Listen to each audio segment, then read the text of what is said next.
This is the Good Neighbor Podcast, the place where local businesses and neighbors come together. Here's your host, Janice Smith. Welcome to the Good Neighbor Podcast. Are you in need of an expert leadership, coach, trainer in speaking? One might be closer than you think. Today, I have the pleasure of introducing your good neighbor, Deeawn Roundtree, with Roundtree Training and Consulting. How's it going, Dr. Roundtree? Hi, all is well, Janice. Nice to be here. I'm glad we made it finally, and happy New Year to you. Yes, I'm an expert leadership coach, trainer, and speaker. We're excited to learn all about you and your business. Tell us about your company. Thank you for asking. Roundtree Training and Consulting was started back in 2019. But I didn't launch until 2021 after I left my employer at South University, where I was an academic program director and business professor there for 6 years. During the pandemic is when I started to realize I needed to make a transition. They were making some organizational changes, rightfully so, because of the pandemic. They put all of the programs online, particularly the business program, not the medical program or the nursing programs, but the business program that was their option that they felt was feasible during that time. And during that time as well, I said, you know what, this is probably the best time for me to go ahead and launch my business full time. I had been preparing off and on, but I loved my position as a program director and business professor, which is why I got my doctorate degree in business administration. So it was a blessing to be able to utilize that education and those skills and that capacity, which is why I'm still there today as an adjunct professor as well. Okay, how did you get into this business? Thanks for asking.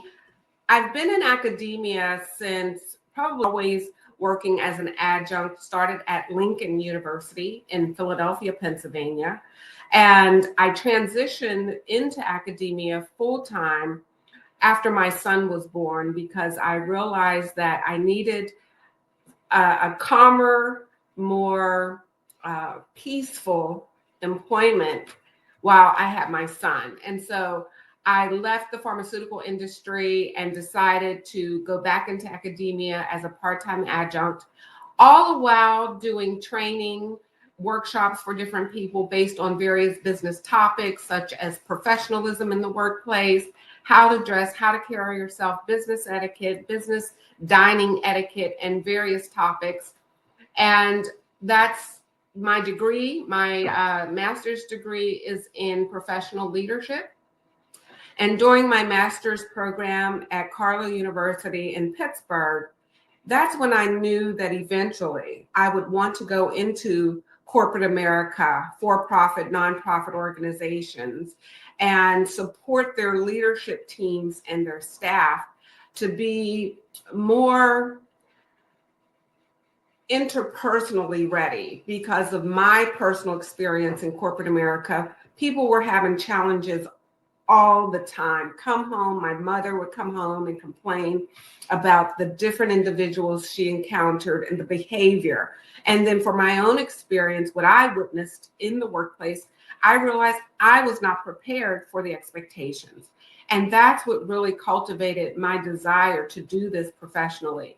So upon getting my master's degree in professional leadership and training and development, which was the concentration, I was encouraged to go back to school to get my doctorate in business administration so that I could also teach full-time at the university level, which was a great transition for me, especially being a new mother. And it took a lot of effort because my son was only 4 years old when I went back to school again to get my first doctorate degree. And then upon graduating with my first doctorate degree in business from Wilmington University, I was inspired to go back to school while I was at South University as a program director and business professor to pursue my second doctorate degree in ministry. Mind you, in between that time, I also became a certified John Maxwell trainer, speaker, and coach as well, not realizing that I was going to end up leaving my employer in 2021. It just happened in succinct order. And I ended up even getting my certification from the Society of Human Resource Management as a senior certified professional, because at the time we were having some discussions about bringing a human resource management program to South University, which ended up not happening because of the pandemic. However, all of those certifications and my education, it all helped to culminate what I'm doing today as a full-time entrepreneur, leadership trainer, coach, and speaker. So what are some of the myths or misconceptions in your industry? Some of the myths and misconceptions? Yes. I would say one of the myths or misconceptions is that early on, individuals did not feel or believe that leadership skills, some of them call it essential soft skills, was equally, if not more valuable than technical skills or educational background or having the prestigious titles in their career or even in their education, whether it's graduating from top tier colleges. You know, many people believed at the time that that was enough to be successful in the workplace. However, studies have shown that bosses, employers today, they value those essential leadership skills, soft skills, equally, if not more, because it's easier to train someone on the technical aspects of a job versus teaching them how to be effective communicators, how to behave properly and reflect positively for their organizations. That has to be taught. That is not taught in college, but it's not given a deep dive. People aren't able to really practice the skills that they need when they get into the workplace and they encounter different cultures, different personalities, different people. And that's what makes the workplace such a challenge for people. It's not the work in and of itself. They know how to type in and data process, and those skills are easily learned over time.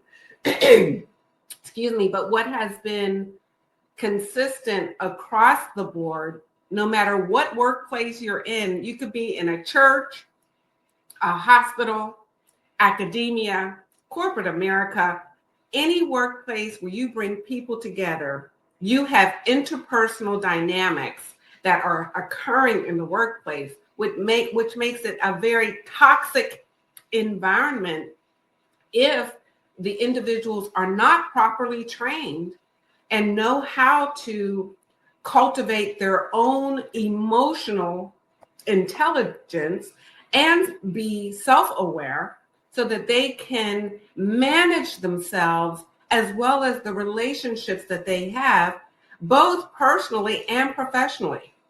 And that is the myth. It used to be a myth, but today I think people value leadership training and coaching more than ever. I have been called on so much in the last year because people realize after this pandemic, people don't want to go back into the workplace because of these toxic environments. They want to be by themselves, work by themselves behind a computer where they don't have to deal with someone knocking on their door or bursting in or attitudes. And people they want to be at peace. They hire an expert like myself to come in to bridge those gaps so that people have positive and productive work environments so that their bottom line, which is why they hire employees, can increase. But when they don't do that, when they're not aware and don't value their employees to get them trained, they're going into these environments and they're not making the impact for why they even started these organizations or why they're in these roles. They lose sight. And it could be a social organization, which I'm a part of, when you lose sight of the mission of your organization and don't value the people in the organization and don't know how to communicate effectively or understand your own personality, let alone someone else's, what happens is it becomes a very not only toxic, it's almost can be a dangerous environment for people because it causes so much stress and anxiety, and people feel demoralized or they feel they call it discrimination, but anyone can feel this. They may think it's discrimination, but it could be just that people don't know the proper behavior or the expectations when they get into these corporate spaces, no matter what kind it is. It could be a social organization, a religious organization, an academic institution, a corporate environment, big, Fortune 500 company. It really doesn't matter what the situation. When you bring people together corporately, you're bound to have these personality, people issues come up where you realize that interpersonal relationships is everything, whether you're a business owner or whether you're working for someone. And for me, it just forged such a desire to not only help others, but it's helped me as I've learned these techniques. It's helped me to be better, not perfect, but so much better than when I first started in the workplace right out of high school. And that's when So how do you, I'm sorry, go ahead. So how do you attract your customers? How do you attract them? How do you attract the people? Social media today. Social media is the best platform for me, and I do a lot of networking and I do a lot of volunteering. When people get to know, like, and trust you, and then they understand the value you bring to an organization, whether, you're volunteering, whether you serve on boards, whether you are a part of a program. I'm thinking of Leadership Palm Beach. I was in the class of 2023. People get to know, like, and trust you. And that takes time. Where it's not about going in and trying to decide what shampoo you want. People really need to know, okay, who is Dr. Deeawn Roundtree? Why should I want her to come into my organization to support us? And then once they do, once you have built up a positive reputation, and let me just say, you can't please everyone. People can find fault with you for anything because we all have our own insecurities that we're dealing with. But what's so amazing, when you have demonstrated excellence in any role that you have served in, your performance will speak for itself. You can be Jesus Christ, as you know, and people will hate you. You can't control that. But what you can control is how you carry yourself, how you treat others as well, and how you take ownership for your own behavior and career success. And when they see that you do bring value and you're bringing transformation and you're bridging gaps and you're bringing self-awareness, it's invaluable, and it's so rewarding to me as an individual based on who I am. As my personality demonstrates, I'm an inspiring person, and I get my joy from helping others to bridge those gaps because I needed to bridge those gaps when I was in the workplace, and now still do as a business owner.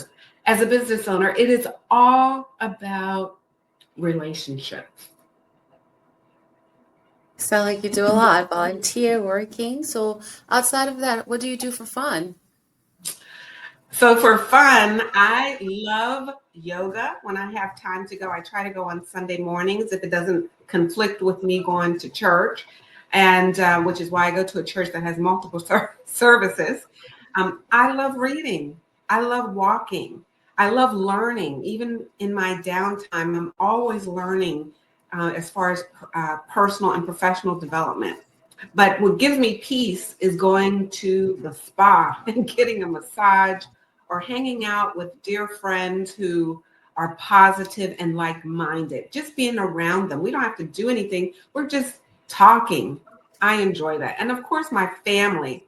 I have my son, he's a college student, so he's not here, but I love being with him when he's here. And so having that family time is very important to me as well. Excellent. Well, Dr. Roundtree, please tell our listeners one thing they should remember about Roundtree Training and Consulting. I would say one thing to remember is that we're all on a journey. None of us is perfect. But once we become more self-aware and more accepting of who we are and know the value we bring to the table, it opens us up to build positive relationships that are forgiving, that are loving, and that are trusted. And for me, that's what I base my business on, is valuing others. And when you value others, then your business takes off on its own. But when you don't, it hinders you. And so it's about learning about who you are and identifying those gaps in yourself that could be polarizing to others so that you can become better, not so much for them, but for yourself, for your own well-being. That's what I would like to leave with your audience. And how can our listeners learn more about Roundtree Training and Consulting?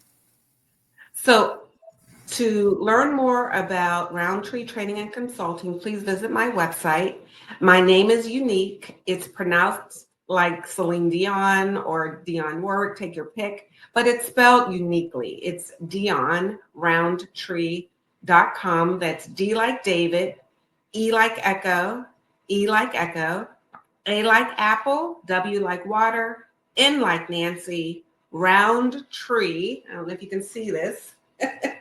Roundtree.com, DeeawnRoundtree.com. Look me up on LinkedIn. That's the best way. Just look up Roundtree Training and Consulting or Dr. Deeawn Roundtree, and I'd be happy to connect with you and your audience. Well, Dr. Roundtree, I really appreciate you being on the show. We wish you and your business the best moving forward.